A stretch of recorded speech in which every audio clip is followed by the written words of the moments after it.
Olá, sejam todos e todas bem-vindos a esta série especial dos Diálogos em Verde sobre a COP27 no Egito.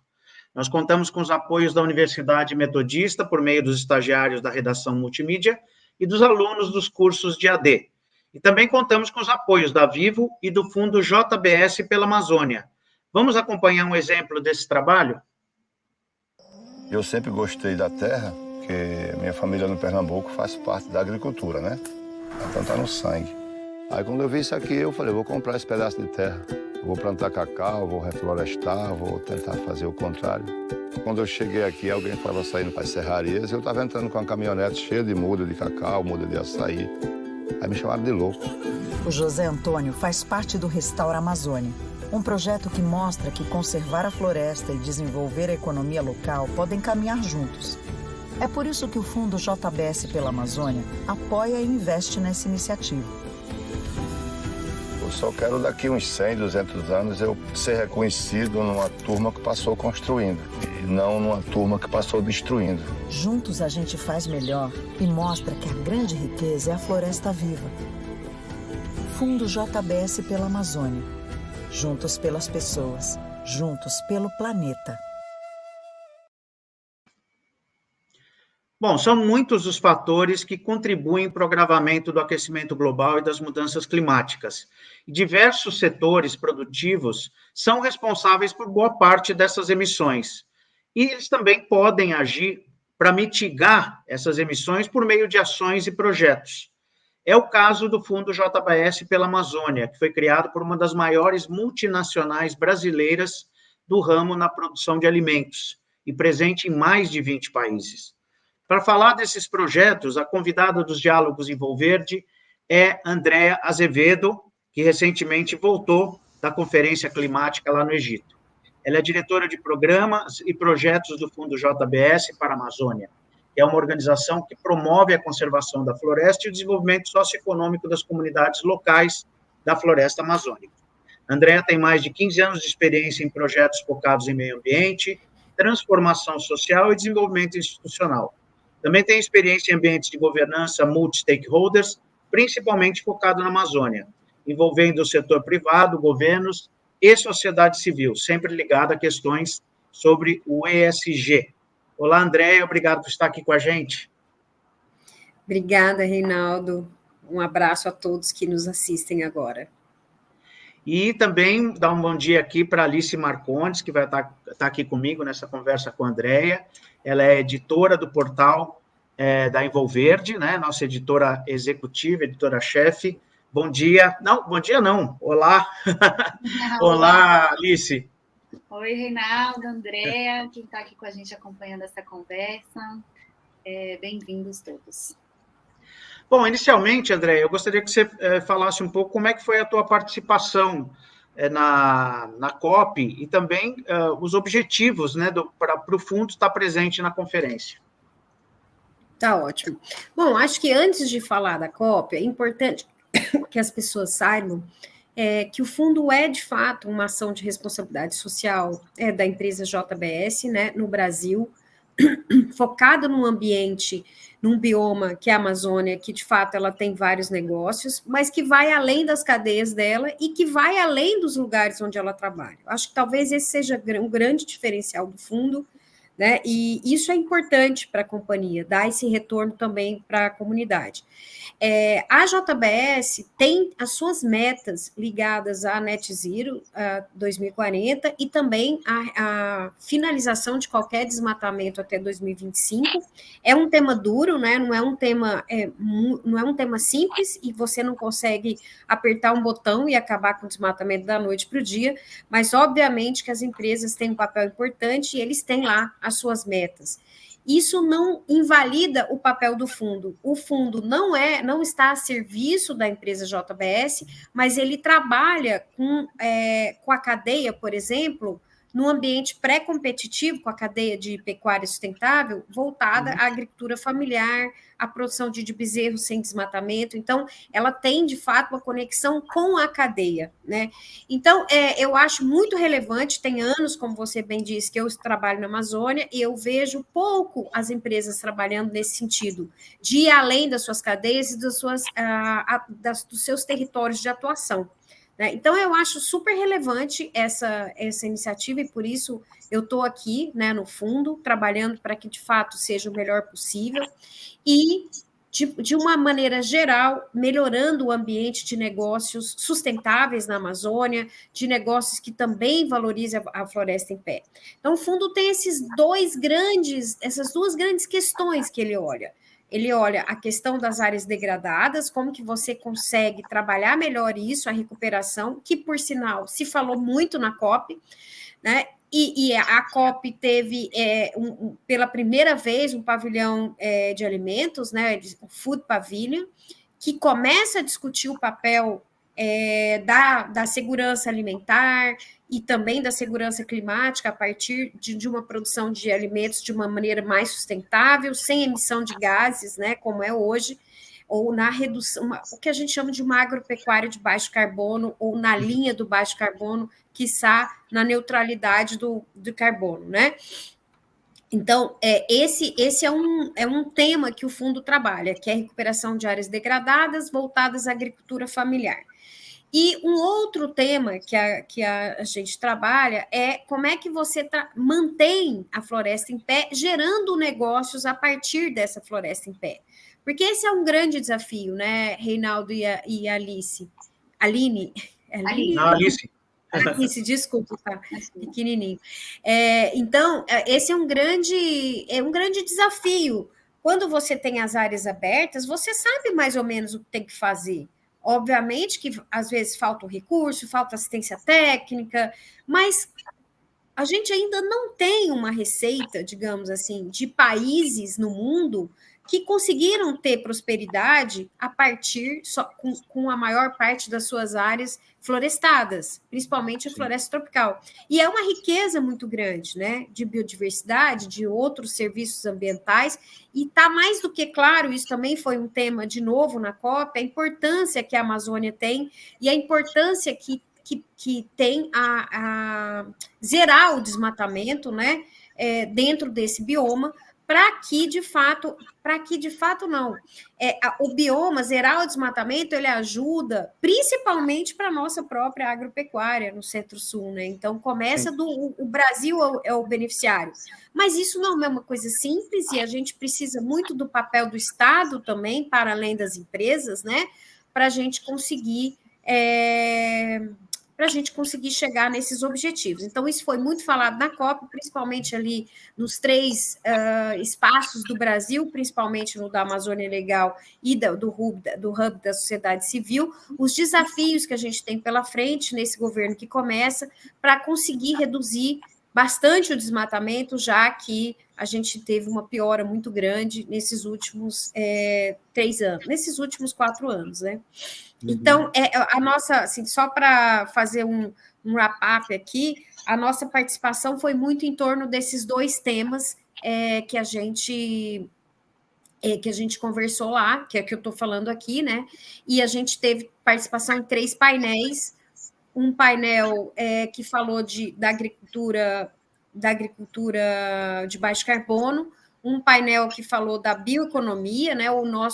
Nós falamos ali das coisas mais práticas que a gente está fazendo nesse tema, e um painel em que a gente falou de ciência e tecnologia, no lançamento de um projeto de pesquisa sobre novos ingredientes a partir da biodiversidade amazônica.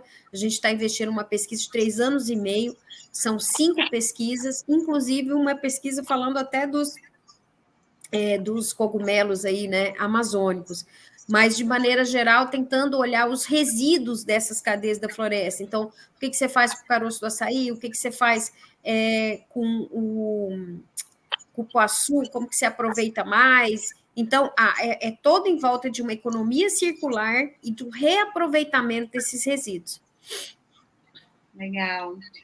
Acho que a Andrea podia contar um pouquinho para a gente das apresentações mesmo que vocês fizeram lá. Conta para a gente o que vocês levaram de projeto em relação à agricultura de baixo carbono, bioeconomia, e também o que você ouviu, né? Que acho que essa troca também é muito relevante, muito importante do que está acontecendo de outras iniciativas, outros países, o que está sendo feito de interessante, de inovador nessas áreas.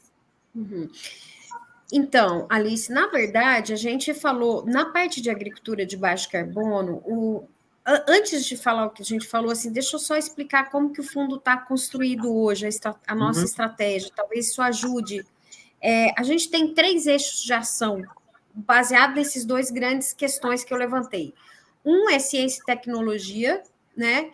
E dentro de ciência e tecnologia, a gente tem 2 programas. Um programa que trabalha com bioprodutos, que é justamente essa pesquisa que a gente está fazendo junto com o Good Food Institute, que é o GFI, e eles procuram sempre a produção de produtos à base de plantas, né, que a gente chama plant-based, em inglês, e com mais qualidade. Então, para a gente, é super importante esse eixo, embora o fundo seja pequeno dentro da quantidade de investimento que precisa ser feito, porque aí tem um potencial enorme que a gente fala, mas você tem uma dificuldade de ver as pesquisas mais aplicadas acontecendo. Então, o nosso foco é trabalhar muito em pesquisa aplicada, envolvendo a indústria, como é que a gente pode fazer essa conexão da pesquisa com a base ali de negócios comunitários, agregando valor a esses negócios, e a indústria que busca produtos hoje mais saudáveis, produtos que têm ingredientes que possam dar um shelf life maior para a vida dos produtos, mas de maneira mais saudável. Então, tem uma demanda real, né? E isso significa que tem que ter muito investimento, muito para além do fundo, né? Investimento público mesmo, para investir nos quase 13 mil, né, doutores e mestres que estão lá e fazer essa cooperação entre universidades da Amazônia. Então, a gente quer fomentar com esse programa esse tipo de pesquisa e que os pesquisadores, inclusive é uma parte desse projeto, os pesquisadores possam ser capacitados nesse tipo de pesquisa de novos ingredientes à base de plantas. Então, essa é uma linha, tá? E eu falei para você o exemplo de um projeto. A outra linha em ciência e tecnologia é a parte de conectividade, mobilidade e energias renováveis. É uma parte bastante estruturante de infraestrutura, mas a gente entende que talvez a nossa contribuição deva ser aí para a bioeconomia e não na estruturação das cadeias, porque é muito complicado estruturar essas cadeias. Elas existem, mas elas estão bastante ainda desestruturadas. Então, um dos projetos que a gente tem aí, são 2 projetos que a gente tem atualmente nesse programa. Um é levar a internet rápida para todas as comunidades da Amazônia. Então, a gente está financiando metade de um piloto, quem coordena é o Tasso Azevedo, mas com a participação do CNS, né, do Conselho de Extrativistas do Brasil, da COIAB e da CONAC, COIAB dos indígenas, CONAC dos quilombolas. Eles participam, eles escolheram as comunidades, são 30 comunidades para iniciar esse projeto, e a gente está desenvolvendo um kit que pega a internet por satélite e em qualquer lugar da Amazônia, né? E essa internet está chegando na Amazônia, esses satélites, mas a perspectiva é que esse projeto leve para que até 2025, em torno de 2025, a gente tenha internet rápida em mais de 2.000 comunidades, 3.000 comunidades. Então, esse tipo de coisa a gente está fazendo, também estamos investigando, e aí outras pesquisas que estão iniciais, mas, por exemplo, a gente também está trabalhando com a rabeta elétrica, né? Porque os ribeirinhos, metade da renda deles é gasta com combustível.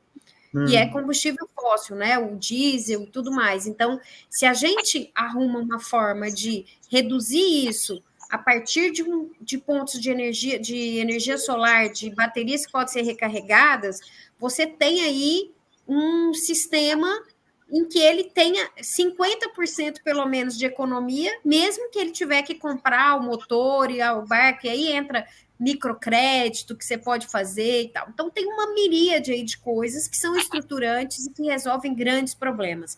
Então, esse eixo é geralmente para coisas mais disruptivas, que resolvem grandes problemas.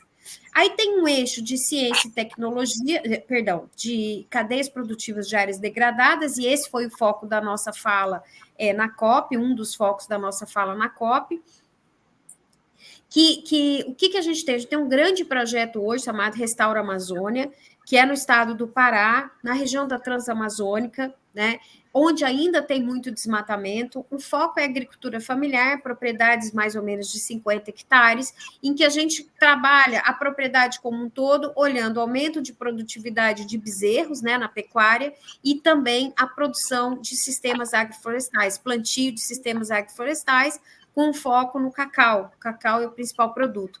Então, a gente entende na nossa estratégia que a pecuária sozinha para a agricultura familiar deixa o produtor familiar muito vulnerável, porque a pecuária, como ela tem uma rentabilidade menor, normalmente ela é mais adaptada para produtos maiores, digamos assim, né? Então, como muda muito o mercado, a gente entende que tem que fazer um combo, tem que olhar a propriedade como um todo. Claro que vai ter aquele mais produtivo, que vai fazer só pecuária, mas vai ter aquele que quer fazer os dois. E lembrando que o cacau, ele hoje rende por volta de 3 a 5 vezes mais que a pecuária. Então, dá mais resiliência a esse produtor, né? Então, o que a gente quer, no fundo, é criar mecanismos, tanto de crédito como de assistência técnica, que dê mais autonomia para esse produtor e que a gente consiga, de fato, escalar projetos como esse, iniciativas como essa, para um modelo de negócio que para em pé sem precisar da filantropia. Nosso foco é esse no longo prazo. Tá? E, por fim, a bioeconomia, que é o terceiro eixo, a gente está falando principalmente de um programa, que é o programa de incubação e aceleração e investimento, que é a gente conseguir apoiar modelos de negócios que estão surgindo e que precisam de um apoio, inclusive filantrópico, muitas vezes, para depois você conseguir investir nesses modelos para eles chegarem no mercado, enfim, e ter mais autonomia e escalar. Todos eles baseados em negócios que trabalham com a floresta em pé e com a biodiversidade amazônica. Então, o nosso painel, Alice, foi em torno desses temas. A gente falou desses projetos, a gente lançou esse projeto que eu falei junto com o DFI. O fundo hoje já tem 18 projetos apoiados, mas o nosso foco não é ter muitos projetos, é ter projetos maiores, mais estruturantes, em que você abrange uma área maior e etc. Né? Certo.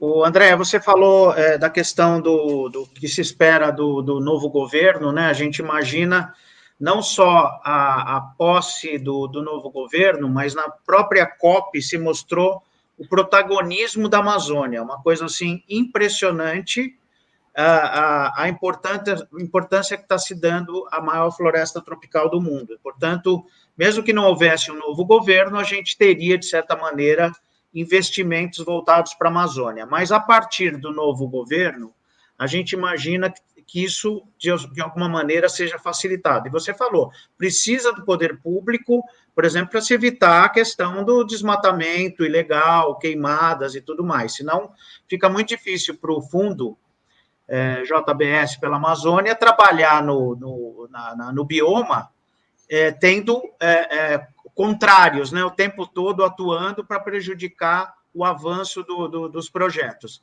Agora, eu gostaria de saber se você acha que os projetos do fundo vão ser também beneficiados por uma atuação mais forte do governo, se vocês devem fazer algum tipo de interação seja com os governos estaduais em que você vai estar atuando, principalmente no Pará, no caso do governador do Pará atual, ele é um apoiador do governo federal, então, portanto, devem estar, de alguma maneira, alinhados nesse processo de combate ao desmatamento. Como é que você acha que vai ser a relação de vocês com o novo governo?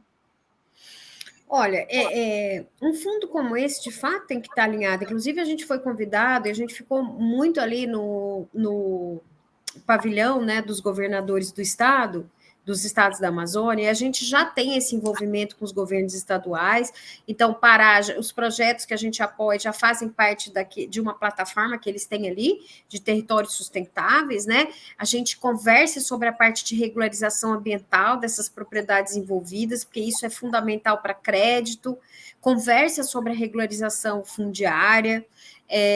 Então, assim, é impossível você ter uma visão só no negócio, você tem que ter uma visão territorial, e para isso você precisa de entes do setor privado, do governo e tudo mais. Então, obviamente, que tanto com o governo federal quanto com o governo estadual, a gente espera manter essa relação e melhorar essa relação. A Amazônia, qualquer coisa que for feita para beneficiar as pessoas que lá vivem, para, de fato, gerar um ambiente mais propício para investimento, é super bem-vindo, né? E, obviamente, diminuir a ilegalidade, né? A ilegalidade, hoje, ela faz parte da economia da Amazônia, infelizmente. Então, não é uma coisa simples, né? As pessoas dependem dessas cadeias. Por exemplo, a parte do garimpo e tudo mais. O mercado está muito estruturado em torno disso, em alguns lugares, né? As madeireiras e tudo mais. Então, falar de desmatamento é falar do modelo de desenvolvimento que se quer. E isso é uma mudança de longo prazo, que a gente já fala há tantos anos, né? E que, se fosse fácil, já teria sido feita. Mas o fato é que o Brasil já mostrou que consegue produzir e reduzir o desmatamento. O que a gente ainda tem muita dificuldade é na estruturação das cadeias da floresta em pé, e de criar ainda atratividade para o setor privado, para as indústrias irem para a Amazônia. Então, esse é um desafio. A gente tem que atrair mais as indústrias para a Amazônia, né? Tem que usar mais a logística reversa, né? Da Amazônia, a cabotagem ali, a Amazônia é ligada ao oceano, né? Então, você tem que ter uma inteligência logística importante para se trabalhar na Amazônia, mas tem todo o potencial para, de fato, a gente conseguir olhar mais para a floresta. A grande conclusão é que a gente, e principalmente as cidades da Amazônia, que abrigam 70 e poucos % da população, elas estão de costa para a floresta, né? Então, temos que olhar, e os negócios também. Só que precisa muito ainda de investimento estruturante para atrair o setor privado, e de incentivos para atrair o setor privado. E pesquisa é uma dessas coisas, né? A pesquisa, novos ingredientes, novos insumos mais naturais, podem atrair o setor privado e gerar benefício para a população local, para a diversidade ali da população local. A gente também apoia projetos, por exemplo, em áreas indígenas, né? Que trabalham, que querem ter mais autonomia, e aí, quando você fala da Amazônia, você fala de coisas de escala, como produção de cacau, por exemplo, em agricultura familiar, mas você também fala de nicho, né, de coisas específicas, como artesanato, como produção de algum tipo de óleo essencial. Então, isso sempre vai acontecer. O nicho, o específico e a escala. Como que essas coisas se unem? Quanto mais escala você tem, você vai formando uma massa crítica e uma estrutura logística que beneficia o nicho. Então, uma coisa não é contrária da outra, elas são juntas, elas têm que ser conectadas, né? Então, na verdade, assim, só para responder a sua pergunta, fechando aqui, a relação com os estados é super importante, com o governo federal é super importante. A gente espera, por exemplo, para o próximo ano, Reinaldo e Alice, nos próximos 2 anos, o nosso foco de operação vai ser dar escala para esse programa de agropecuária sustentável e de baixo carbono, aumentar isso bastante em alguns estados, ter regiões que são livres de bezerros livres de desmatamento, totalmente rastreado, para a gente conseguir melhorar a cadeia como um todo, né? E ter agrofloresta associada. Então, a gente precisa de estar junto com o governo, ver o que o governo pode ajudar para dar escala, porque também é interesse deles aumentar a produtividade. Uma coisa que foi muito falada lá na COP é que tem 30 milhões de áreas degradadas na Amazônia, quiçá mais, e precisa de investimento para fazer isso. Hoje a agricultura familiar está no limbo. Ela não tem crédito, ela não tem assistência técnica, e as coisas não acontecem assim, do nada, organicamente. A gente precisa de trabalhar com essa população, com essas comunidades, precisa das escolas, famílias trazendo técnicos ali da região, com mais qualificação. Então, é um rol de coisas que não é um projeto sozinho que consegue. Isso que a gente fala de abordagem territorial. Muito bem. Perfeito.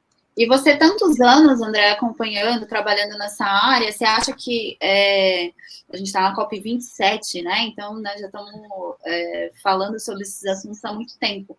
Você acha que a gente avançou, que a gente patinou? Como que você avalia o progresso em todas essas áreas no Brasil, na Amazônia como um todo, nos demais países onde a gente tem a floresta? Alice, eu acho que tem diversas perspectivas de olhar. Se você olhar pontualmente, eu acho que houve pela primeira vez um reconhecimento de perdas e danos, né? Que é uma espécie de compensação para os países que já estão sendo afetados. Isso é um avanço, sob o ponto de vista da estrutura do mecanismo. Se você olha também o quanto hoje a gente fala na mídia, em grupos de agricultores, enfim, lugares onde essa questão antes era difícil de ser falada, hoje o agricultor familiar está começando a entender o que é carbono, que eventualmente isso pode virar um bem, um asset mesmo para ele, né? Então, eu acho que se popularizou muito mais. Os jovens estão falando e reivindicando isso de uma maneira muito mais contundente. Então, para a gente, né, Reinaldo, que já está mais antigo, no começo, quando a gente falava disso, assim, não tinha nenhuma reverberação. Mudança climática era um negócio de outro século e era... Então, assim, mudança climática é o tema do século XXI. E ele está remodelando toda a economia, toda a estrutura da economia. Então, embora a gente tenha altos e baixos, e tem momento que é mais propício, tem momentos que são menos propícios por conta da conjuntura mundial, como agora, não tem como ficar fora desse tema. Então, eu creio... Agora, se você perguntar, você acredita que a gente vai conseguir chegar a 1,5 graus?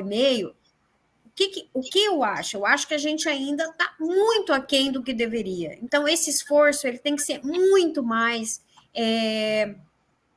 catalisado, tanto em termos de país como em termos de empresa, mas eu vejo também florescer, eu sou muito otimista em relação ao papel da sociedade civil. Uma sociedade civil que tem cobrado do sistema financeiro, olha, você está financiando esses caras. Então, a sociedade civil hoje está de olho em tudo que está acontecendo. Já começa a ter a COP, trouxe lá critérios, por exemplo, para as empresas que fizeram compromisso com o Net Zero, para que elas sejam mais rigorosas. E a sociedade civil acompanha. Então, hoje, não dá para você fazer uma promessa e esquecer a sua promessa. Você tem que mostrar como você está cumprindo. Isso vale para governo, isso vale para a sociedade civil, para empresas privadas, perdão, isso vale para os estados, né? Então, ninguém mais quer promessa.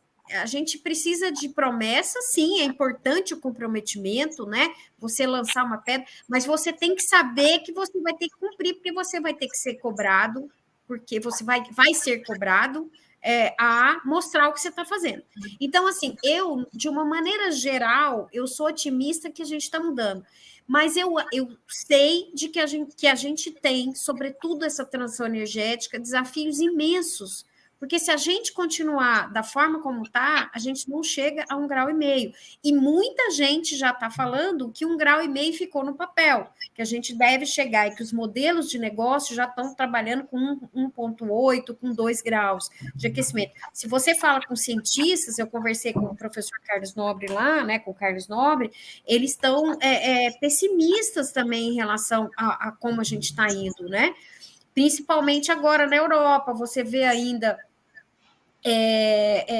termoelétricas sendo construídas, e quando você investe numa termoelétrica, não é um investimento de 1, 2, 5 anos, é um investimento de 30 anos, porque é muito caro. Então, para você ter esse retorno, o investidor está pensando que pelo menos em 30 anos aquela energia ainda vai ser usada.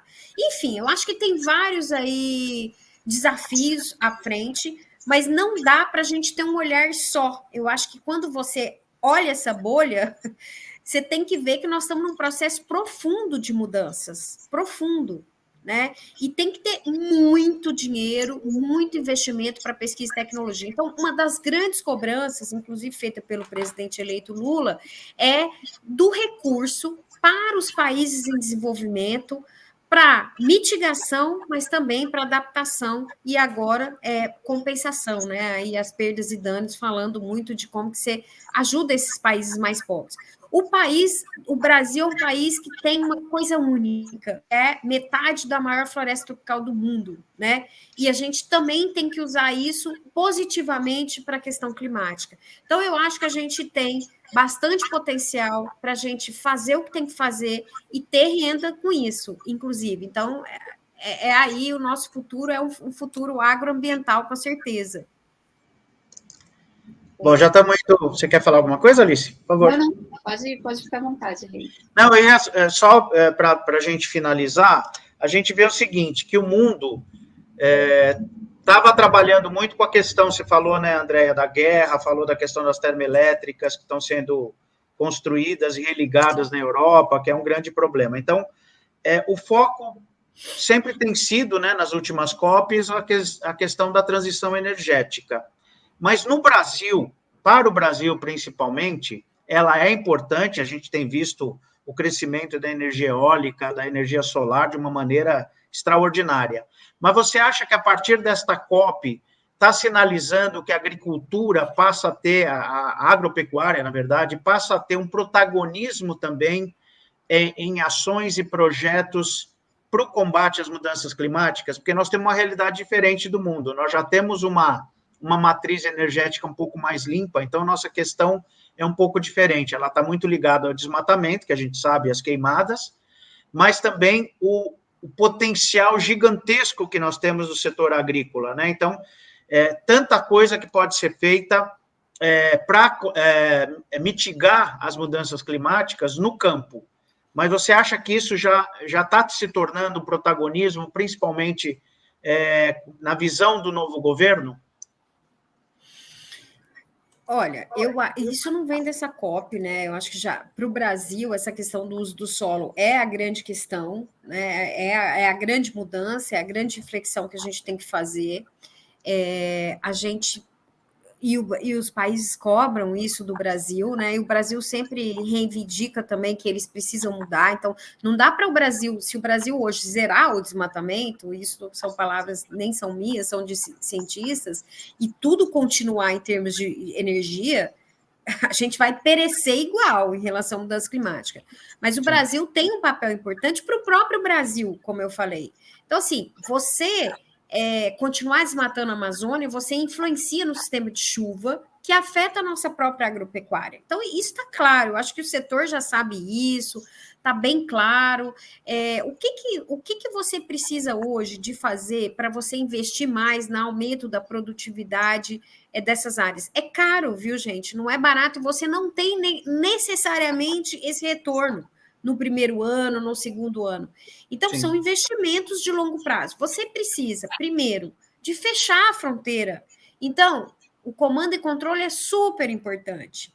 Porque enquanto você tiver uma terra muito barata, o cara vai entrar na terra barata, porque você tem, na verdade, uma valorização da própria terra, além da produção.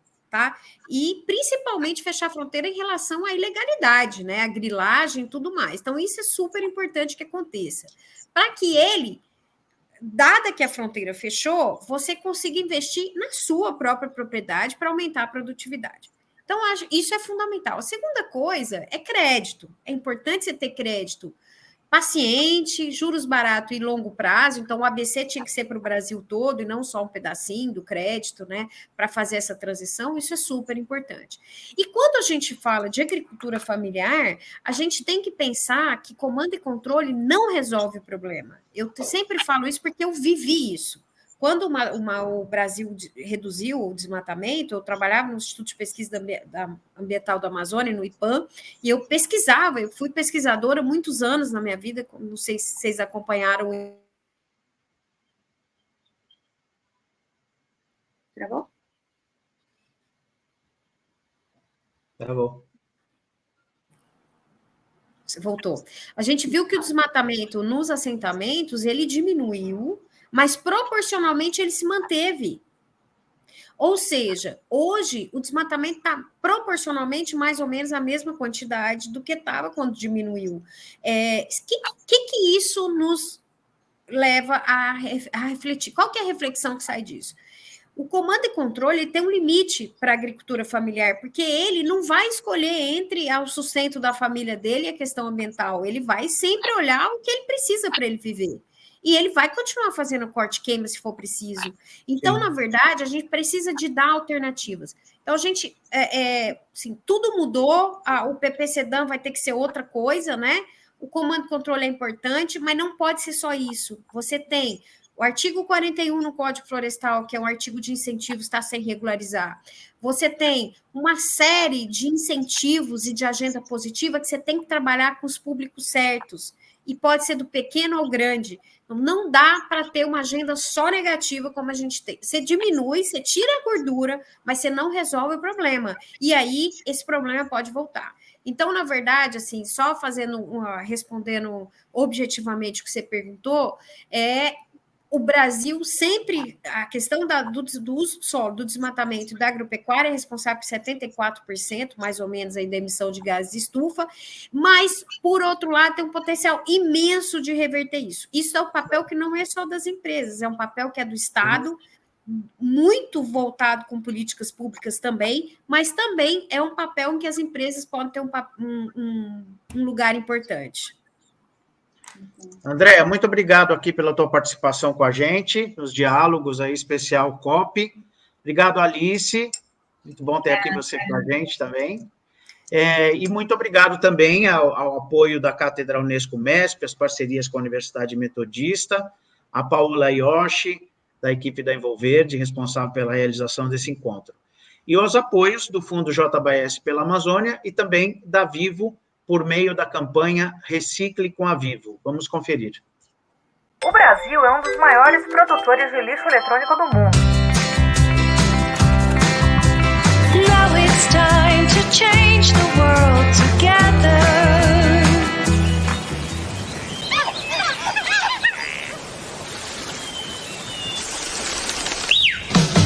Yes, we have to do it, make it better. Come together.